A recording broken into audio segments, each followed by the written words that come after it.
Vice President, Mr. Speaker, members of the Senate, of the House of Representatives, between San Francisco and Honolulu. I ask that the Congress declare that since the unprovoked and dastardly attack by Japan on Sunday, December 7th, 1941, a state of war has existed between the United States and the Japanese Empire.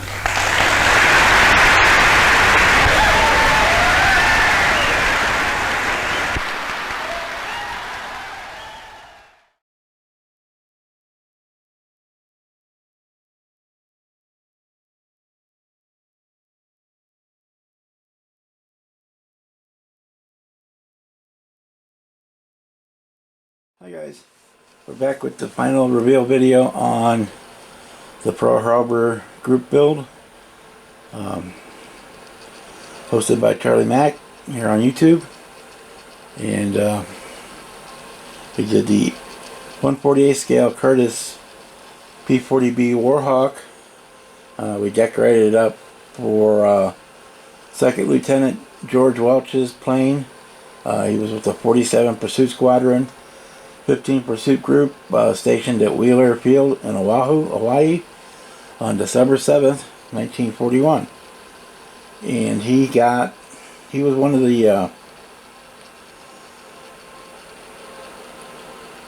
one of the few pilots in the movie. There's only two, but I'm not sure if that's how many actually did, of the Army Air Corps pilots who were able to get into the air on Sunday morning during the attack on Pearl Harbor and defend their country.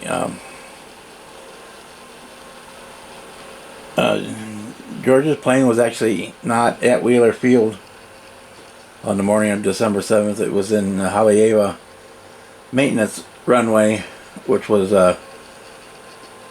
further inland and away from the base, because they had, even though the official military stance was to keep everything in one spot close together to make it easy to guard, there were concerns over sabotage from Japanese citizens living on the island. So a few of the assets, i.e. the planes, were moved around to other locations so that in the event of a catastrophic accident or attack, that not everything would be lost. So anyway, apparently George and his wingman, according to the stories in the movie, were out partying all night long, and were just getting home when the attack started. And the rumor has it that they flew not in normal flight gear, but in their Hawaiian shirts. Again, movie rumor, now don't know if that's true or not. Anyway, so here's our Airfix build. It's a new tooling kit. It's very interesting. It's well engineered. In some areas it's over engineered, and others I think it's lacking a little in detail, but it's kind of hit and miss what's where.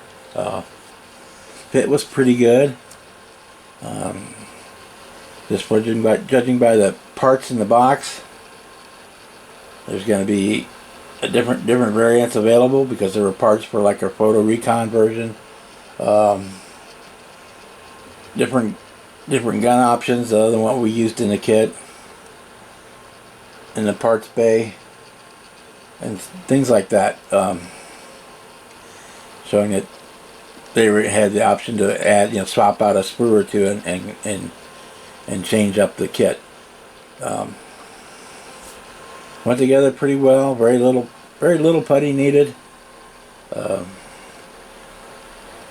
directions, I think, could have been improved a little bit in the order of assembly. It would have made things a little easier.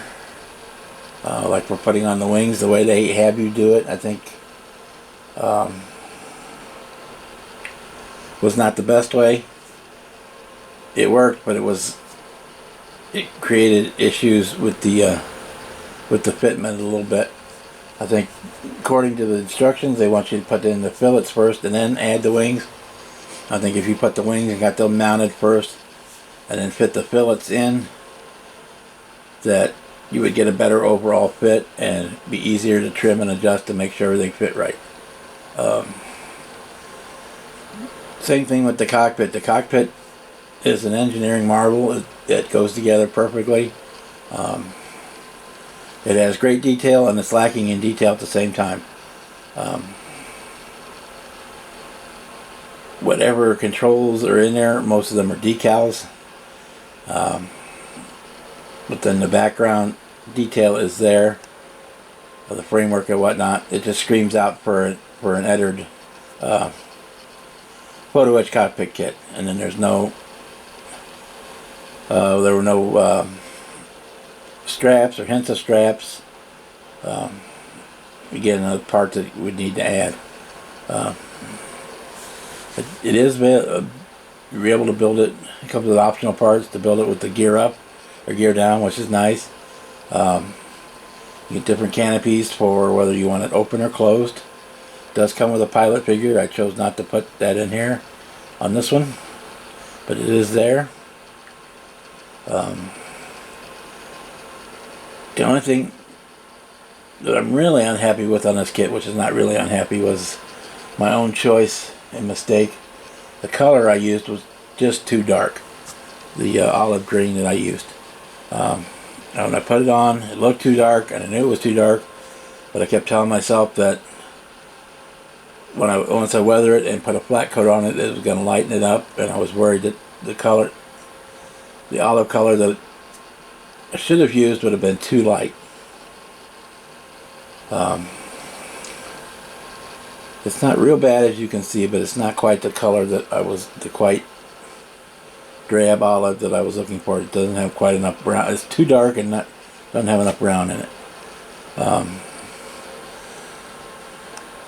So other than that, I mean, so that was my own issue. Decals went on fine. It comes with 2 different marking options, and you get different parts for the different marking options. There's only a couple that are different, but it's nice to have those available as well. Kit runs about $30, give or take, depending on where you get it. And yeah, it's a decent kit. The other option is obviously for the P-40, it's got to be the Flying Tigers. But since this was the Pearl Harbor group build, we went with the aircraft that was actually at Pearl Harbor on that day. And I think George got 4 kills that day. I believe that's right. If not, I'll put it in there. I think he got 1-0, and 3 vals. I think that's what it was. So if I'm wrong, I'll correct it on the video. So guys, that's our P-40. I'll grab it here and just do a quick flip over so you can see the bottom. Again, nicely detailed, all recessed panel lines. It's a nice modern kit. I wouldn't hesitate to buy one if you were in the market for one. And so the biggest issue I had was my own fault with the color. And you could easily, when you build it, choose a lighter green, more of a brown olive drab than what I hadn't used. So that's it. That's the last one for the year, obviously. Starting in the new year, we'll be starting a kit for the Frankie Days Corsair group build. And other than that, I don't have any irons in the fire at all.